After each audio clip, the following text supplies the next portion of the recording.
On this episode of AV Week, AV Network Security, how 21.9 is going to save the projector business, and the dangers of counterfeit AV. All that and more, next on AV Week. The network for the AV industry. What are you listening to? This is AV. This is AVNation. This is AVNation. We can't say the future without AI. I mean, there's no way around it. 50% of workers now believe AI is going to improve their experience. When I come into the meeting room, I need a way to incorporate my AI with what's going on in the meeting. It's almost a bring your own AI type of a concept. Most of what we do in our day-to-day is going to change significantly. Hear the latest AV trends and predictions in this episode of Crestron's Smarter Spaces podcast on your preferred podcast platform.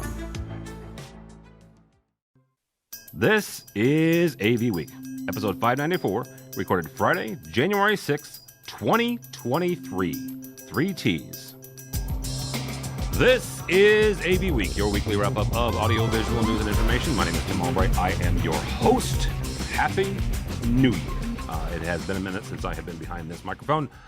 It's been a minute since I've been doing this at all, but we'll talk about that in a second. With me to discuss the news and information we have gathered this week, first and foremost, Timothy Troast from Legrand AV. Welcome, sir. Hello. Happy New Year, Tim. Happy New Year. And to round out the 3 T's, because that's what we're just going to call this episode, I've just decided that, Mr. Tobi Tungl from my neck of the woods, well, from my company neck of the woods. How about that? From CTI. Welcome, sir. Thanks, Tim. Happy New Year as well. Happy New Year. Neck of the woods for Toby, geographically speaking, is more in line of Michigan, and Tim is in the New Jersey, greater New Jersey, New York area. So, and I'm still in St. Louis, kids. So, you know, because I don't know, Midwest. I mentioned the fact that I hadn't been here for a second. I really quickly, and I'll write some more about this, but I want to say thanks so much to colleagues and folks who kind of covered for me and let me do some things on a personal level and take care of some issues that I was having. So thank you so much. First and foremost, Mitchell, for holding the fort down. Did an incredible job, both in the year end and the best of. And if you haven't listened to those, you need to stop this recording now and go listen to those. And he's going to throw something at me if he was physically in the same space. So he might do something mean to my audio. Who knows? All right. First story comes to us from AV Magazine's L Acoustics and the Chinese government has eliminated a group that was counterfeiting L Acoustics gear. There were 5 people involved. They were fined and sentenced to 1 to 3 years in prison. In addition, the authorities seized the molds they were using as well as some signs.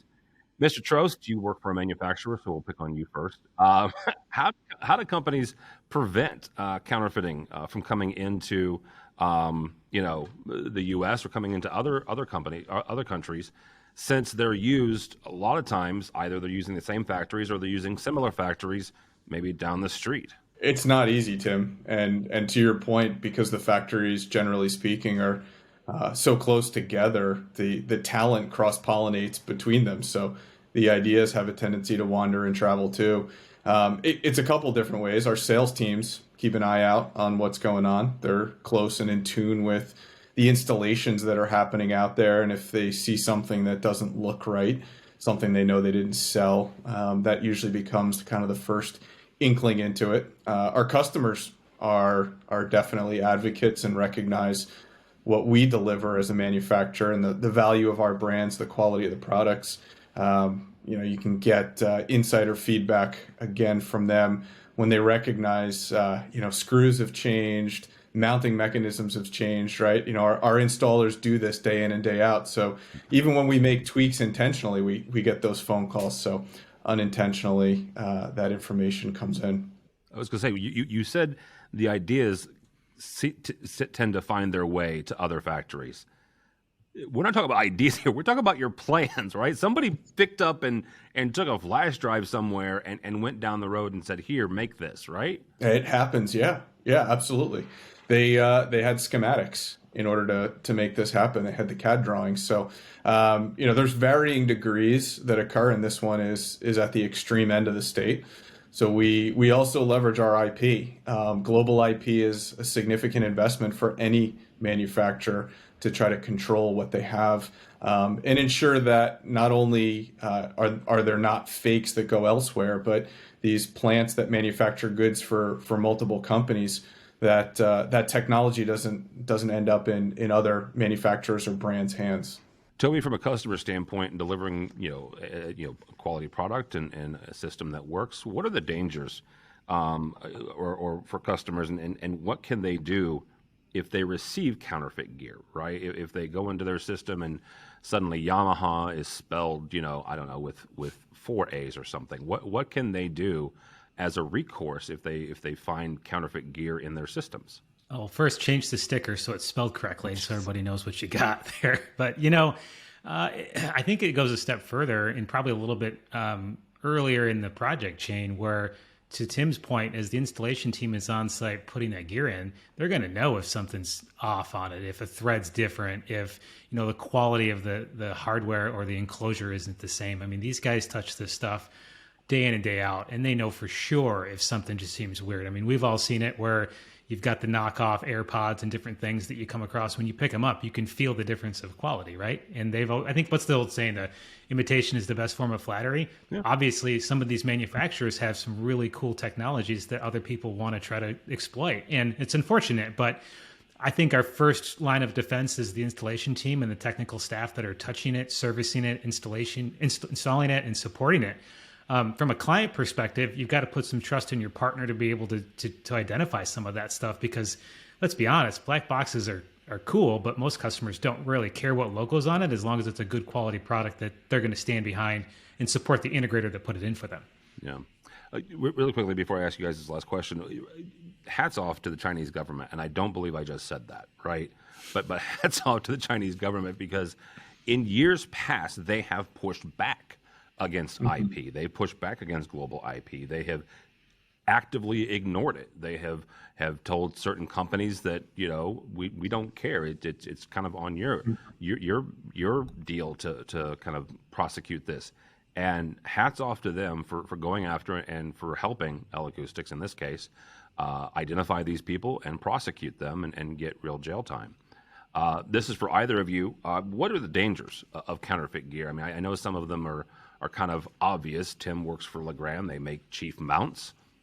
A mount that is not made properly, there's some danger there. But what are dangers here of, L Acoustics makes speakers and audio systems. Maybe that's a danger. Maybe if we're talking about Shure and Sennheiser both had a swath of these a couple of years ago. What are some dangers here of counterfeit gear, other than obviously the violation of IP?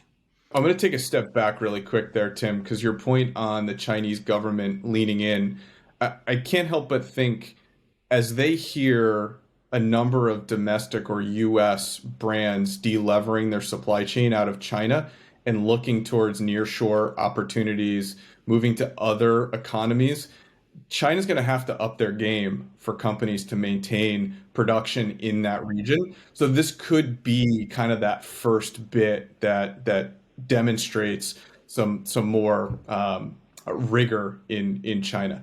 So that was my first piece. But to go back to the second area, I've been involved in situations that are terrible, where you've got a life safety challenge, you've got a product that failed as a result of bad design. We get called in to explain the situation and through analysis ultimately identify that it's not one of our products, albeit it may have a sticker that makes it look like it, Legrand with 4 E's in this case, but it's not truly that. And so it puts the end user in a precarious place.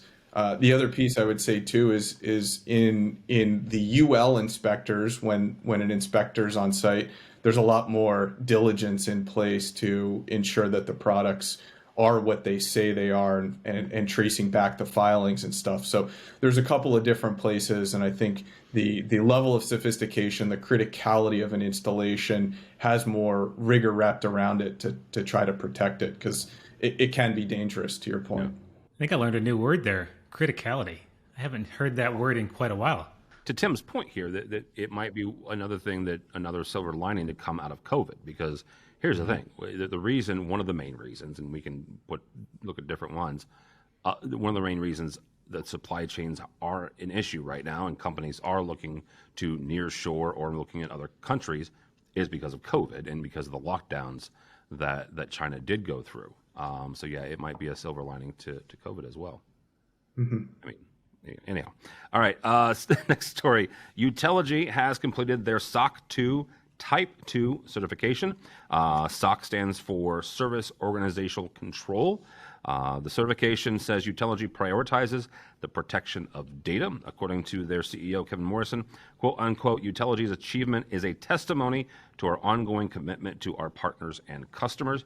Toby, first question goes to you. How important is security becoming to customers and end users when it comes to their AV gear? I think it's pretty much the top of mind with anybody. When you're talking to clients about any type of project, from a basic Teams or Zoom room to any type of gear that has a network port on it, the first thing they want to know is, what do I got to do to open this thing up? Can I lock it down? Does it need internet access? All that stuff. Compliancy is huge, right?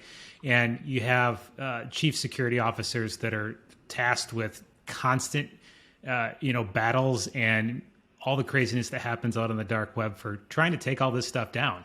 That compliance, I think, really gives them a benefit to know that they've got the backing on it. They're following through with all the, the T's crossed, the I's dotted to make sure that the product is safe, as secure as it can be from day to day. As we know, things change and all kinds of craziness happens all across the world every day. But, I would say 99.9% of clients we're talking to today, that is one of their first questions. If we're talking about what problems we're looking to solve, how do we make it secure? How do we make it safe? And how do we make sure the products and software that we're using are staying in line with what everybody else is asking for today? All right, Tim, what can manufacturers do to help integrators like Toby and customers, understand the necessity of this, but also help secure their products before they even ship them out? Yeah, it's critical. Whether you talk about SOC or ISO, right? ISO 27001 is a cybersecurity standard.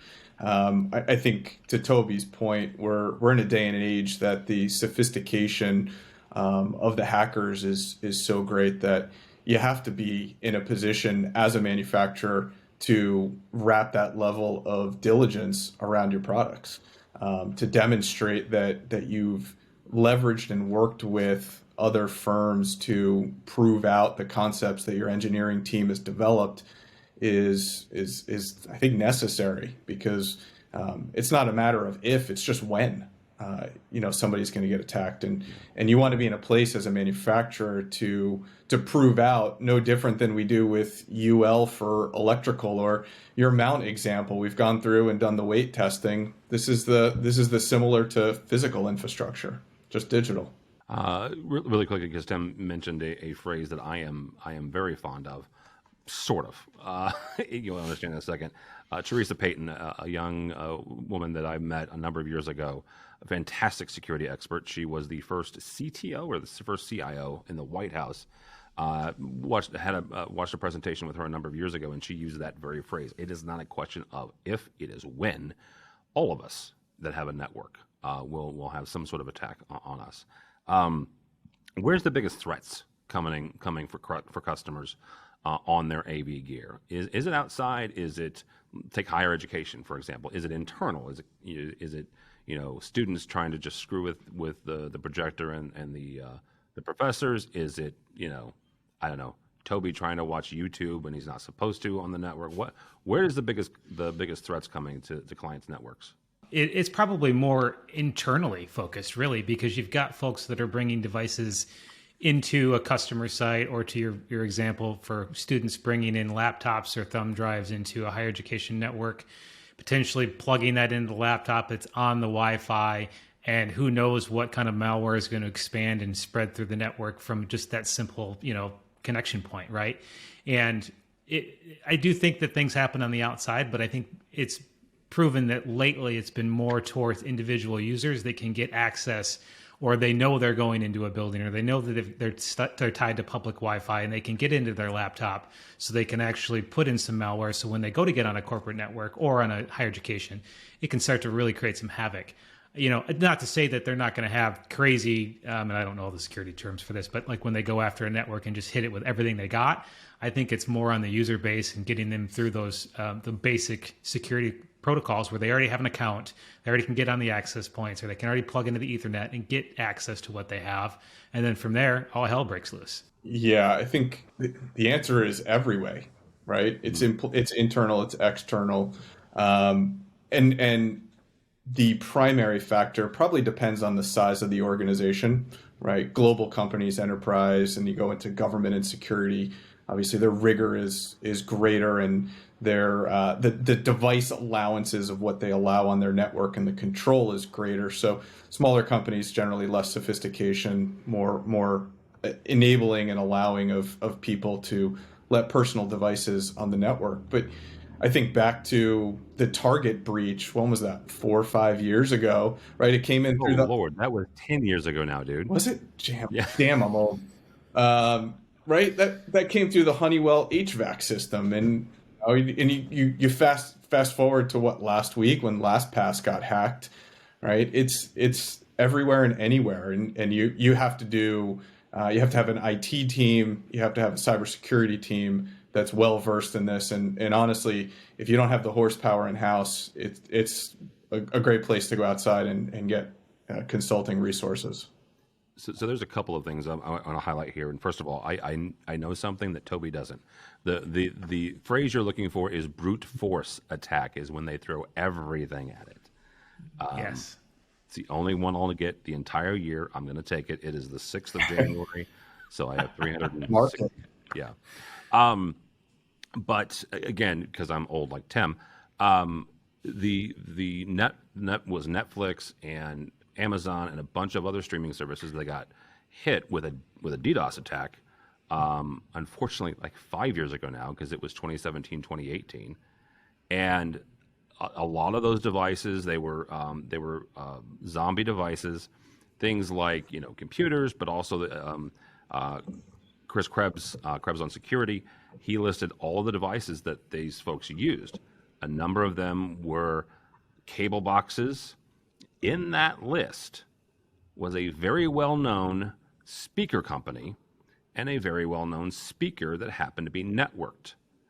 At the time, I was doing a security presentation for a couple of integrators, and that's where I was introduced to Shodan. Shodan.io is the website. If you go in there and you type in whatever you want, there are publicly facing devices out there. Probably still, I haven't done it in a couple of months, but it is a way for you to test the security of your own system, right? But also of your clients as well.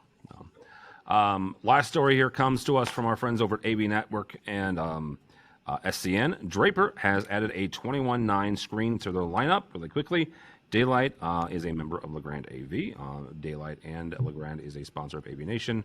It's a competitor to Draper. According to the SCN article, Draper has developed the 21.9 screen in response to the introduction of the front row layout for Microsoft Teams Room and the 21.9 display format. To get the best experience, according to the article, with 21.9, it's recommended using a 4K UHD projector or higher resolution, as the vertical resolution of 21.9 images are 2160, which is, of course, higher than 1080, because 21 is higher than 1080, or WUXGA projectors. Tim, a question for you. First, I saw 21.9 9 months ago at ISC in 22 at Barcelona. Since then, I've heard rumblings, certainly from Microsoft, but from other display and screen manufacturers. Where is 21.9 going? Like, where do we expect this to head? It's a great question, Tim. I think it's all the buzz, right? Everyone's talking about 21.9, and even 32.9 started to crop up as another aspect ratio. But I think, yeah, right. But I think ultimately what we're getting out of this is wider is better is what Microsoft's pushing. I'll say too, as a technologist, if you will, I like the fact that it's a solution to a problem that's been identified in conferencing personally, I'm moving away from dual displays. I think single displays are easier to operate, easier to connect, easier to use in a space. So whatever that aspect ratio becomes, I don't know. But it's an interesting evolution to the history of Ks, right? We're going to 4K, we're talking 8K, now we're talking aspect ratios. So we're at DPI and dimensions ultimately. But the projector portion of it, and applaud Draper for recognizing the trend too, is this could be a big comeback for ultra short throw projectors, because that Microsoft front row requires a large screen, and to do it with LCD and LED can be pretty expensive and expensive to install. Yeah, absolutely. Toby, how will this push by Microsoft impact the design of systems? How will it impact the customers? Well, first and foremost, I love ultra-wide. I have been on ultra-wide since pretty much day two. I am currently looking at an ultra-wide sitting on my desktop at home. Going away from the dual screen setup and video conferencing, I think, has been something that our clients have been pushing for quite some time. I mean, the dual screen setup from 20 years ago with the 4:3 rear projection, people are over it, right? They want something a little more sleek, a little more fancy from that perspective. To Tim's point, I do love the idea of the ultra short throw projector because the cost and entry barrier comes down substantially. I love LED walls. They're really cool, but it does require a lot more power consideration, heat load stuff, the sizable room, and the budgets are going to be sometimes 4 and 5 times more money than potentially just a projector. And I think the people are driving for that because it's got such a more streamlined approach. It's technology that I think everybody really, really likes to see, simply because it's got, everybody hates millions. I mean, remember 5-6 years ago when a 1/2-inch million was awesome? Now we want edgeless, right? So I think giving these projectors this option in short throw, and the screen manufacturers recognizing that is going to really be a huge game changer as we see the next probably 12 or 24 months, as we get in with architects and clients ahead of time to really show them, hey, we don't need all this real estate that we thought we needed. We can really make a more impactful solution for you and a better experience, and probably save you a ton of money doing it. And I'll build on the back of that, Toby, because with different types of projection screens, ultimately we can roll up into the ceiling, roll down into a credenza. From a designer standpoint, you can eliminate the view of AV in the space when it's not in use, which is usually a selling feature to that community. Oh, 100%. I mean, to me, technology should enhance the experience and not be the focal point. Now, granted, I love the cool LED wall like everybody else and cool projection screen. But when you walk into a space, it should feel like that space is there to collaborate and use the space for what it is, not say, oh, hey, look, we rolled in an overhead projector over there. That's going to be what we're going to be using today. The problem with that statement, Toby, is anybody under 40 won't know what you mean by overhead projector. So I mean, that's fair. But really quickly, guys, as we wrap this up, besides Microsoft, because they're the ones like, hey, we should do this. Besides Microsoft, who is asking for 21.9? Well, that's a good point. Right now, from our perspective, maybe it's not 21.9. Maybe I shouldn't pick on 21.9. But who is asking for the wider is better, to use Tim's phrase? Oh, wider is better. From my perspective, it is your executive levels that are in financial as well as higher education are really starting to push towards that, at least what I'm starting to see. If you think of like your typical higher education room, a lot of times they had 3 screens in there, right? You got your center one and then your 2, and they're looking at how do I consolidate that down, both from a hardware support perspective, but a cost perspective. They're pushing for it. They tend to be a little, out there sometimes on some of the timelines to get some of that stuff done and implemented compared to, say, corporate America. But we just had a conversation with a client up in New York City that wants to put in 21.9 in their boardroom because they feel like that is what's going to set them up for the next 5 to 6 years. Very good. Gentlemen, thank you so much. From Legrand, thank you for joining us. Mr. Timothy Troast, how do people connect with you or Legrand AV? You can find me on the socials at Timothy Troast, or easily find us at legrandav.com. Mr. Tungl, thank you, sir. How do people connect with you? On the socials at Tobi Tungl, LinkedIn, Twitter, all the fun stuff. Carrier pigeon is Tobi Tungl at CTI.com, and our wonderful website is CTI.com. It is indeed. For me, for Tim Albright, do not follow me on the Twitters. At this point, and if you're watching video, you'll get this. At this point, I don't know that I'm rooting for the Bears to have the first pick overall, but that's kind of what they're playing for. Yeah, so that's what I'm talking about on Twitter. But go by the website if you would, please, avnation.tv. That's avnation.tv. You will find this program and a host of others. I mentioned the fact that Mitchell, our fantastic editor and producer, kicked butt the last couple of weeks on the best of and the year end. But also you'll find programs like AVWeek, XR Star, and a brand new host on EdTech, Aaron May Moran, so check all that out. Also, it is January, so that means it is time for the AVNation Reader's Choice Awards. Round 1 actually just ended by the time you hear this, so round 2 is up and running, so go by the website, and I'll have Mitchell put a link directly to the voting page on that. Also, we are headed to ISE for Barcelona, the 31st of January through the 3rd of February. Toby will be going. Mr. Troast, are you headed to Barcelona? I'll be there. Awesome. We will see Mr. Troast there as well. So you can check all that out and more at avnation.tv. That's avnation.tv. Thanks so much for listening. Thank you so much for watching. That is all the time we have for AV Week.